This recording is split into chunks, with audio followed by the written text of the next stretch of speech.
علم ایک عطیہ خداوندی ہے، ایک گفٹ ہے اللہ کا انسانیت کے لیے. اور یہ علم جو ہے یہ انگریزوں نے تقسیم کیا کہ یہ دنیائی علم ہے، یہ دینی علم ہے. علم علم ہے، اس کی کوئی دنیائی اور دینی تفریق نہیں ہے. جامع علم، جامع علم کیا کہتے ہیں؟ جامع علم اس کو کہتے ہیں کہ انسان کو اپنے مقصد حیات کا، اپنے خالق کا، اپنے مالک کا، اس کے راستوں کا بھی علم ہو، اور اس کے ساتھ ساتھ اس کو تمدنی ارتقاء نے جو علم دیے ہیں، جو فہم دیا ہے، اس سے بھی اس کو واقفیت ہو. یہ جامع علم آج کی انسانیت کی ضرورت ہے. یہ جامع علم مسلمانوں کے پاس بھی نہیں ہے. یا تو ان کے پاس صرف دینی علم ہے اور اس کے ساتھ جدید علم نہیں ہے، اور یا یورپ ہے جن کے پاس صرف جدید علم ہے لیکن وہی سے بے نیاز ہے، آسمانی ہدایت سے بے نیاز ہے، اور جو الہی احکامات ہیں ان سے ناواقف ہے. تو ان کے نتیجے میں کیا ہوا؟ ابھی ورلڈ اکنامک فورم ڈیوس کے اندر جو سوئٹزرلینڈ کے شہر میں ہوا، اس کے موقع پر یہ بات آئی کہ گزشتہ 2017 میں جو 83% ویلتھ کریٹ ہوا ہے، دولت تخلیق ہوئی ہے 2017 میں، وہ 1% لوگوں کے حصے میں آئی ہے.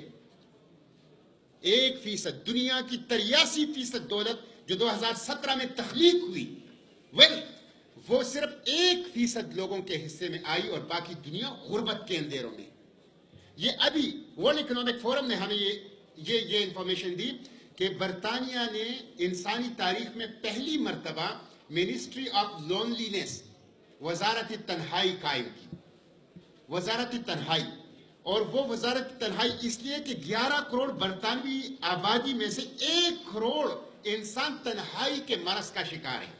اور ڈاکٹرز کہتے ہیں، میڈیکل ایکسپرٹس کہتے ہیں کہ تنہائی کے انسانی وجود پر جو مضر اثرات ہیں وہ ایسے ہی ہیں جیسے روزانہ 15 سگریٹ کوئی بندہ پیتا ہے اور وہ اس کے صحت کے اوپر جو منفی اثرات ڈالتے ہیں، اسی طرح تنہائی 15 سگریٹ کے برابر مضر اثرات انسانی صحت. 2 ملین 20 لاکھ لوگوں نے برطانیہ میں سروے میں اس بات کا اعتراف کیا ہے کہ 1 مہینہ ہوا ہے ہم سے کسی نے کوئی گفتگو نہیں کی ہے.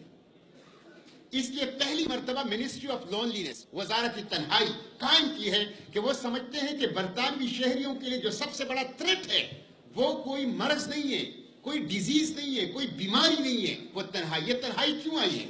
یہ تنہائی اس لیے آئی ہے کہ ان کا سوشل فیبرک وہ ختم ہو گیا، ان کا جو سماجی تعارف تھا وہ بکھر گیا ہے، ان کا جو خاندانی نظام ہے وہ ختم ہو گیا ہے.